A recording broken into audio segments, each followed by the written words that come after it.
Olga, justement, quel est votre avis là-dessus? Est-ce que finalement, on dit que l'intelligence artificielle, c'est apprendre de l'humain, en fait, mais finalement, on a cette impression qu'ils sont en train de façonner une sorte de, enfin, en train de façonner notre pensée.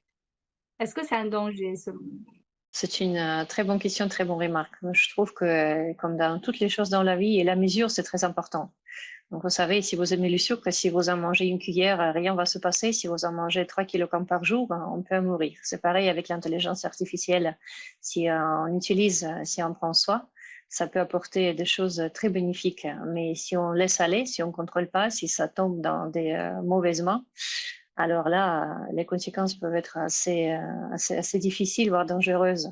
Imaginez les robots qui sont développés pour soulager, par exemple, le travail des docteurs, comme c'est utilisé en Japon. Vous savez, il y a des docteurs qui travaillent comme les aides sanitaires, qui aident à soulever les malades. Imaginez ces robots, si vous allez les programmer d'une façon différente, ça pourrait être les soldats de guerre. Donc, je trouve que oui, il faut être très à l'écoute et il faut être très attentif à ce qui se passe. Hmm. Et si vous avez un bébé, donc lui, il va agrandir dans cet environnement voilà, d'Internet et tout. Quel est votre avis là-dessus? Est-ce que cette génération va être justement enfin, un peu façonnée par Internet et l'intelligence artificielle? Du coup, je m'inquiète pas pour aujourd'hui, mais c'est vrai, à long terme, c'est inquiétant, je rigole.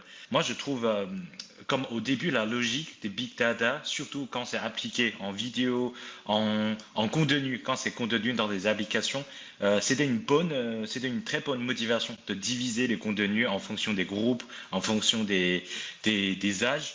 Mais le problème, c'est que c'est vrai que il y a un phénomène on peut trouver, c'est surtout les commentaires sous les contenus ou sous les vidéos. C'est très radicaux. Enfin, je peux trouver juste une vidéo tout bête, ce qui se passe à l'étranger, en Chine. Tu vois deux camps très clairs. Tu as l'impression que c'est un qui a oui, il a raison, et l'autre qui a non, il dit n'importe quoi parce que c'est sa faute. Et c'est vraiment très très radicaux. Moi, je trouve euh, c'est grave et c'est de plus en plus grave quand on vit de plus en plus avec Internet et Big Data. Moi, j'ai l'impression que, même personnellement, j'ai vécu ça. Quand il y a des choses qui sont loin et qui sont pas vraiment très présentes, mais quand tu lis beaucoup sur l'application, sur dans les vidéos, tu as l'impression qu'ils sont très très présents, très partout. Et Ouais. c'est inquiétant pour moi. Tous ces algorithmes, c'est pas mauvais, c'est important. Comme tout le monde a dit, c'est bien pour beaucoup de choses. Même pour les contenus, c'est bien. Mais c'est plutôt la logique derrière. On fait quoi? Des fois, quand je regarde des applications, moi, je trouve les contenus m'intéressent pas trop. Je sais que je suis un peu addicted to par l'application. Après, je vois pas, je trouve pas intéressant tous ces contenus. Moi, j'ai l'impression que ça fait gaspillage du temps et j'ai passé 10 minutes vraiment nulles. Et est-ce qu'on ne peut pas proposer à long terme, il y a les entreprises qui gagnent l'argent, un peu comme le forfait des vidéos, des forfaits des séries. On paye pour avoir beaucoup de contenu intéressant. Et du coup, moi, je me sens bien et du coup, je paye. Comme ça, ils attirent pas mon attention pour rien, pour gaspiller Ah, mon temps. et en plus, si vous donnez de l'argent, vous allez faire un peu d'attention et il faut pas Oui, dépenser trop ouais. d'argent. Alors, je voudrais revenir sur ce que mentionnait Thieu tout à l'heure, c'est-à-dire les mesures possibles. C'est-à-dire que lui, il a mentionné cette possibilité de faire payer les utilisateurs pour les contenus. Donc, est-ce qu'il y a, quels sont sur l'aspect pratique des choses qu'on peut faire, qui peut être éventuellement mise en place pour, je pense, pour mieux encadrer cet aspect Internet. Olivier, quel est votre avis là-dessus? Par exemple, je suis un rechercheur, et je pense que la plupart des internautes, certains, ont déjà une famille. Je pense qu'il faut avoir une politique relative aux réseaux sociaux ou aux médias, une politique qui est propre. Ça veut dire, vous contrôlez le contenu. Si vous avez des enfants, vous contrôlez le contenu dans une certaine mesure, parce que s'ils sont à la maison, vous pouvez contrôler. Mais en dernier lieu, en tant que chercheur, je pense qu'il faut faire des recherches. Là, je parle d'un point de vue étudiant ou d'un rechercheur. Faire des recherches, c'est-à-dire les informations produites par Internet, peuvent être des données. Ce n'est pas de produits finis, c'est une donnée, mais il faut faire des recherches. Il faut faire des recherches poussées. Le point de vue, c'est-à-dire pour être objectif, c'est les recherches, c'est les conclusions tirées par soi-même et pas les conclusions après avoir lu des commentaires. Comme l'autre l'a dit, il y a deux camps et les commentaires sont souvent radicaux. Nous avons des usurpateurs de comptes. Alors, et vous qui n'avez pas, par exemple, des informations, des sources sûres, vous allez vous y accrocher, vous allez vous baser sur ces. Donc, des recherches poussées, et bien entendu, on ne peut pas se passer du big data parce que voilà. Donc, c'est juste des outils, mais des recherches poussées par soi-même pour pouvoir avoir Pour une avoir idée. des opinions différentes, ouais. Voilà. Et Jonan, Je pense simplement c'est que maintenant, c'est à nous qui est responsable pour notre propre vie.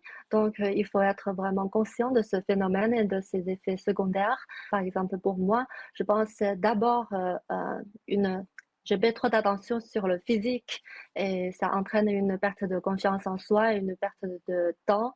Et maintenant, je me suis dit, je peux regarder ces vidéos car la mode me passionne, mais dans la limite de, comme vous le dites, raisonnable. Et il faut savoir qu'il y a des filtres et il s'agit de l'algorithme, donc c'est une vie exagérée, c'est pas la vraie vie. Donc, maintenant, je paie plus d'attention à la vie réelle et de passer du temps avec mes amis, la famille et de faire plus de choses qui sont vraiment importantes pour ma vie réelle. ok, Nicolas, je vais te poser encore une question. Tout à l'heure, on a parlé de cette génération qui grandit avec l'Internet. Donc, quel est votre avis là-dessus? Alors c'est vrai que c'est très inquiétant d'un côté parce que c'est vraiment très addictif, hein. Moi j'ai mon fils, donc il a 8 ans et demi, et déjà il utilise souvent Douyin, donc le TikTok chinois, et du coup il peut passer comme ça des heures et des heures à regarder les vidéos, donc un peu comme nous, sauf que lui il n'a pas le recul nécessaire, il n'a pas notre expérience de vie. Donc c'est vrai que pour cette génération qui va être vraiment qui est en contact avec cette facilité de tomber sur des vidéos en ligne, ça va être difficile pour eux de s'en passer, de retourner dans la vie réelle et de trouver de l'intérêt pour des choses simples. Et comme à nous aussi, de faire attention à ce qu'on poste aussi sur les réseaux sociaux, parce que pour rebondir un peu sur les questions qui ont été posées avant, c'est vrai que les sociétés ont un pouvoir sur nous si on est, en fait, on le donne ce pouvoir, on poste, on donne nos informations personnelles à ces sociétés qui vont les utiliser après. Donc c'est à nous aussi de contrôler les informations qu'on va donner, qu'on va livrer. Donc il faut vraiment, ça c'est vraiment une attention, très attention soi-même à ne pas poster n'importe quoi qui pourrait nous porter préjudice à plus long terme, même par exemple créer des problèmes avec notre travail.